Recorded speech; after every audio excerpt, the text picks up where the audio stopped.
Amid the strike of some 25,000 United Auto Workers, Acting Secretary of Labor Julie Su found herself in some hot water when she was pressed on air about the Biden administration's subsidization of electric vehicle production. Let's watch.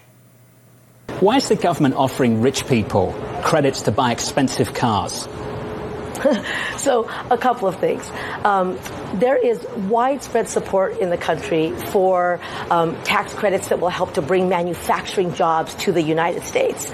That's part of what we're trying to do. The other is that we do have a climate crisis, right? We saw record heat across the entire country. Without a doubt. Can I just jump in? Without a doubt. I totally agree with you, but I just think we're conflating solving a climate crisis with driving really heavy SUVs that run on electricity. Are those two things part of the same story? Because I don't get it. If I'm driving an electrified F-150, am I really saving the planet?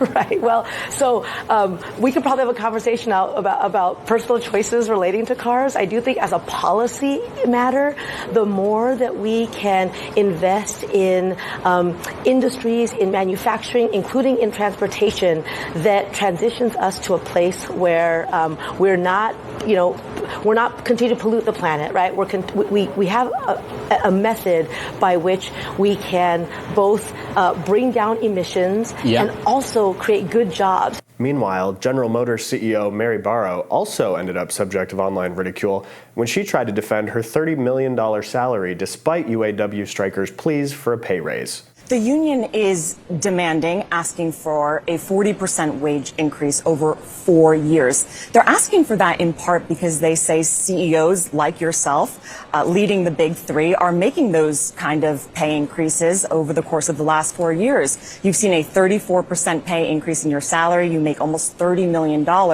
Why should your workers not get the same type of pay increases that you're getting leading the company? Well, if you look at compensation, my compensation, 92% of it is based on performance of the company. I think one of the strong aspects of the way our compensation for our represented employees is designed is not only are we putting a 20% increase on the table, we have profit sharing. So when the company does well, everyone does well. And for the last several years, that's resulted in record profit sharing for our represented employees. And I think you have to look at the whole compensation package, not only 20% increase in gross wage, but also the profit sharing aspect of it, world-class health care, and there's several other features. Today, UAW workers have entered their fourth week of striking now, and as we just heard, it doesn't seem like the two sides have come any closer together. You know, the Biden administration, their argument has been that record profits for companies like General Motors should mean a record contract for the workers.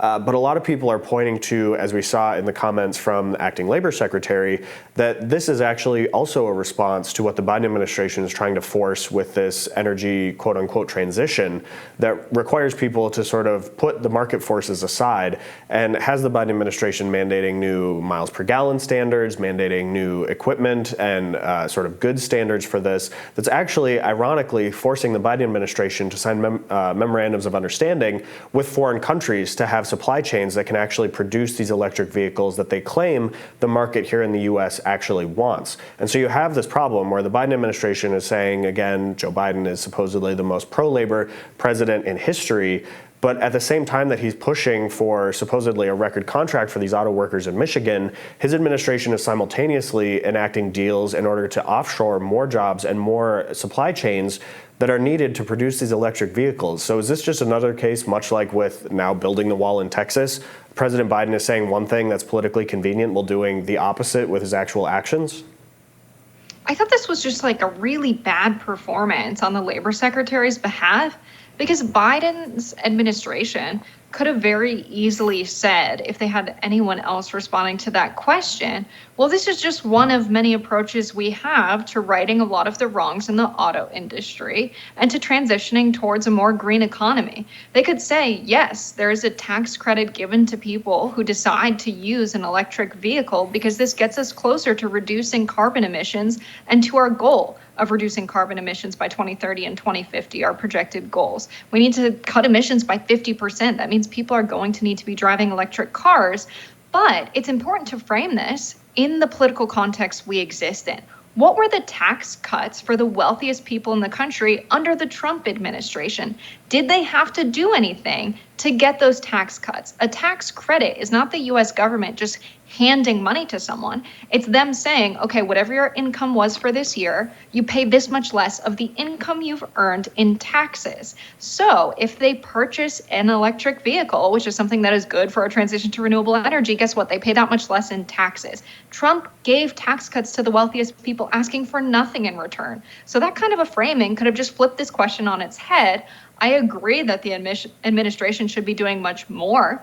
We definitely need high-speed rails. We definitely need green public transportation and more investment in transportation. And it's good that they're in solidarity with the auto workers right now. I think a lot of this framing has been, why is Biden supporting the electric vehicle industry at the expense of these traditional auto workers at the big three? But I don't think we have to make that trade-off. I think Biden doing a carrot approach rather than a stick approach here by saying there's a tax credit if you purchase electric vehicles, instead of saying, we're going to tax these large corporations that have a tendency to push their taxes onto consumers, that might not be the right approach here. But I think it's good that they are taking an approach at all to transition towards renewable energy, but what a PR masterclass and what not to do when you're asked a tough question like this. Yeah, I feel like the Biden administration has had a very rough go with many things, but especially their attempts at public relations campaigns related to this electric vehicle transition that they're trying to force. It has just not gone well. I remember back to when the Energy Secretary, Jennifer Granholm, tried to do this electric vehicle summer road trip, and it just ended in disaster. And you ended up, the police being called at one of these charging stations because one of Granholm's staffers had used a gasoline-powered car to block an electric vehicle charging space. So by the time she got there with her actual EV, she wouldn't have to wait to charge the car. And I think, as was mentioned, sort of the realization on that electric vehicle road trip is this very weird and, again, sort of ideologically driven issue that the Biden administration has, and that is that Teslas, created by Elon Musk, are the best-selling electric vehicles in the country. Their charging network that Tesla has created, again, without the government's help. You got Biden saying now that he has to build this electric vehicle charging network, but that's really not for Tesla EVs. That's for the EVs created by Ford or GM or the other automakers. But you have this situation where, again, Elon Musk has been super, super successful in getting adoption of electric vehicles and making them feasible and making them fun to drive and cool to drive and not sort of an ostracizing factor that somebody might have if that's the vehicle that they choose to use.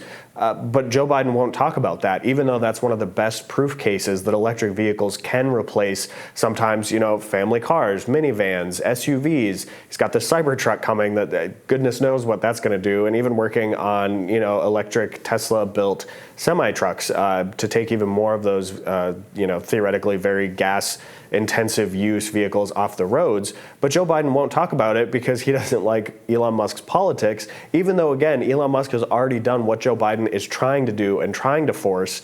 And so, why won't he just get over himself and over Democrats and say, look at what Elon Musk is doing. More companies in the United States should do what he's doing because he's having the effect that we want without forcing people to do it. He's gotten this huge market share for electric vehicles without forcing anybody to do it.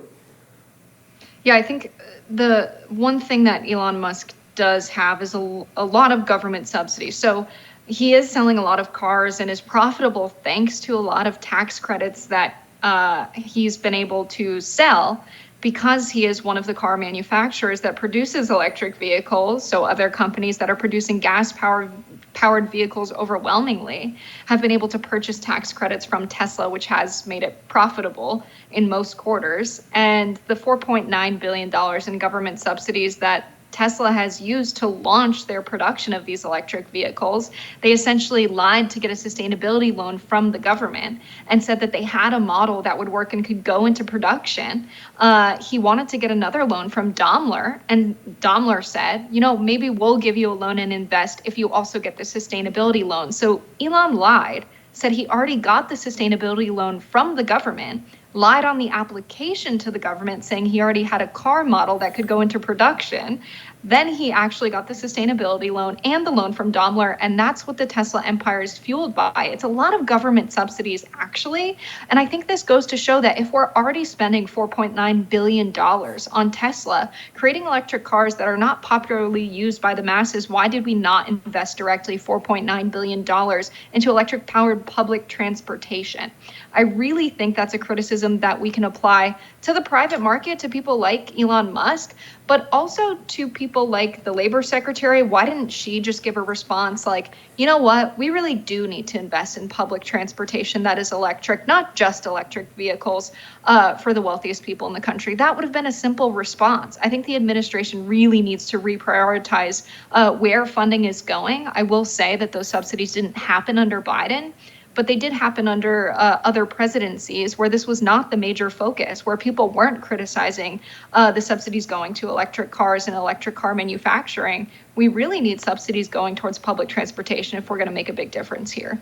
Yeah, I think that the federal government should just hand us the controls to decide where funding is spent. I think we would do a much better job, it seems, than what most of the government has done so far, at least in recent memory. But that today does it all for us on Rising.